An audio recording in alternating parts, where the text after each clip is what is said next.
इस चुनाव का नैरेटिव सेट करने का काम राहुल गांधी ने अकेले दम पर किया।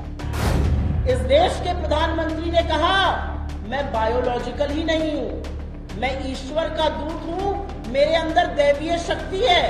और कल मैंने सुना वो कह रहे हैं मैं अविनाशी हूं। आटा दही पर जीएसटी लगाकर आना, कमर तोड़ देना लोगों की महंगाई से, इतनी गरीबी करना, अपने दोस्त को कमवाना दिन के 1600 करोड़ रुपए और किसान को कमवाना 27 रुपए रोज। इसलिए भेजा या नरेंद्र मोदी को वो ढूंढते रह गए, लेकिन इस चुनाव का नैरेटिव सेट नहीं कर पाए। नरेंद्र मोदी जी किसी कीमत पर इस चुनाव का नैरेटिव सेट नहीं कर पाए। इस चुनाव का नैरेटिव सेट करने का काम राहुल गांधी ने अकेले दम पर किया।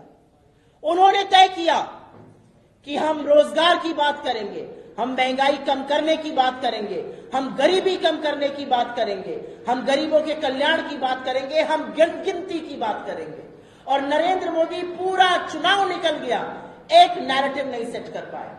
पहले चरण में मोदी जी को मुस्लिम लीग, मटन, मछली, मुर्गा याद आया।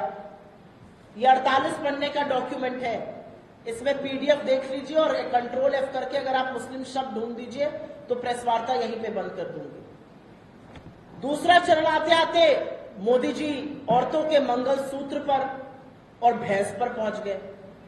मतलब किस तरह की बातें करते हैं मोदी जी। तीसरा चरण आते आते मोदी जी आंखों की पुतली, जिगर के टुकड़े अडानी और अंबानी के बारे में कहने लगे कि बोरों में लाद लाद कर, टेम्पो में डालकर काला धन बांटा जा रहा है।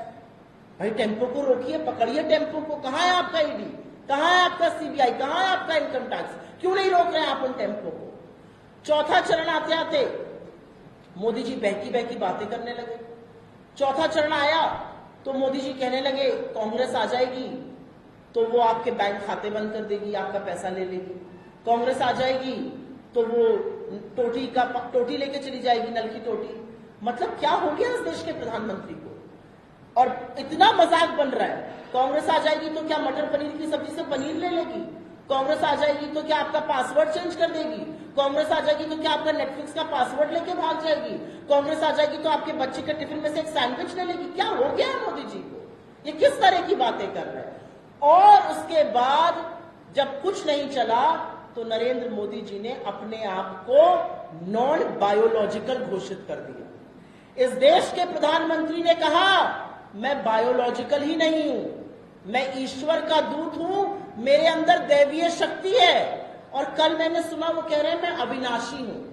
हिंदू धर्म में अजर अमर अविनाशी अनंत सिर्फ और सिर्फ भगवान को, हमारे इष्टों को, हमारे ईश्वर को कहा गया है। धरती पर रहने वाला हर व्यक्ति, हर चीज, हर प्राणी, हर पक्षी, हर पशु नश्वर है। प्रधानमंत्री कह रहे हैं मैं अविनाशी हूं, मैं बायोलॉजिकल ही नहीं हूं।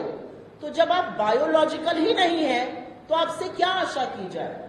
क्योंकि रोजगार बनाना, महंगाई खत्म करना, गरीबी को थामना, महिलाओं को सुरक्षित करना, किसानों का भला करना, मजदूरों के लिए योजनाएं बनाना, हाशिए पर पड़े हुए लोगों को मुख्यधारा में लाना, ये सारा काम तो बायोलॉजिकल प्रधानमंत्री ही करेगा ना।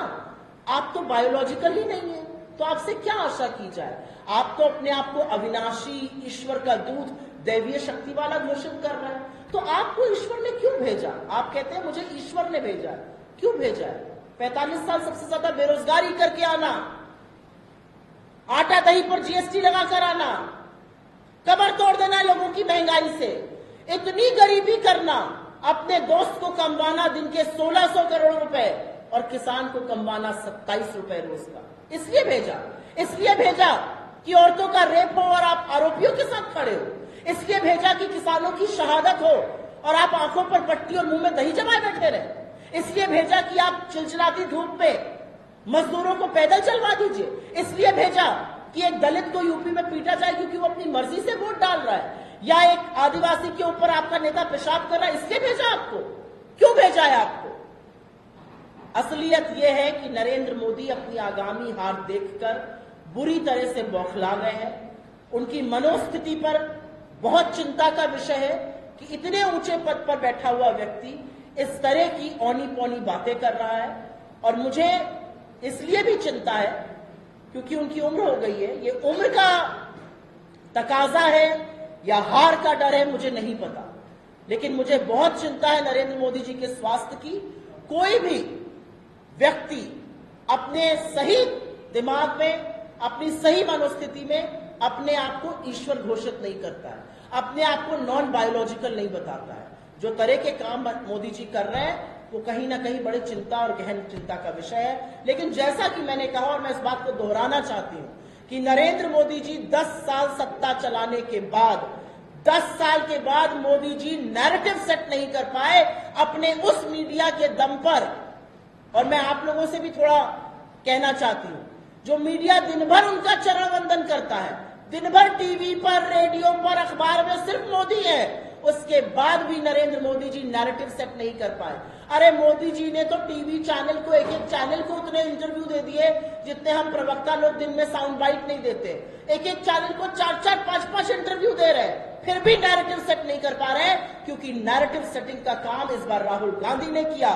राहुल गांधी ने डिसाइड किया कि रोजगार पर बात होगी, महंगाई पर बात होगी, आर्थिक असमानता पर बात होगी, अडानी घोटाले पर बात होगी, और सबसे ज्यादा बात लोगों के रिप्रेजेंटेशन की, उनके प्रतिनिधित्व की, उनकी गिनती की होगी। सबसे ज्यादा बात इस देश के संविधान की होगी, लोकतंत्र की होगी। नैरेटिव जो बनाया वो राहुल गांधी ने बनाया, और नरेंद्र मोदी जी को अब थक हार कर हमारे नैरेटिव को भी उसके लिए बोलना पड़ रहा है, उस पर प्रतिक्रिया देनी पड़ रही है। इतना मीडिया अपने साथ होने के बावजूद नरेंद्र मोदी नैरेटिव सेट नहीं कर पाए, और ये देश समझ गया कि इनकी सारी साजिश, इनका सारा षड्यंत्र संविधान को खत्म करके, आरक्षण को समाप्त करके, गरीब को और गरीब बनाकर एक ऐसा हिंदुस्तान बनाना है जहां पर सिर्फ अमीरों का राज हो, और ये हम कतई होने नहीं देंगे।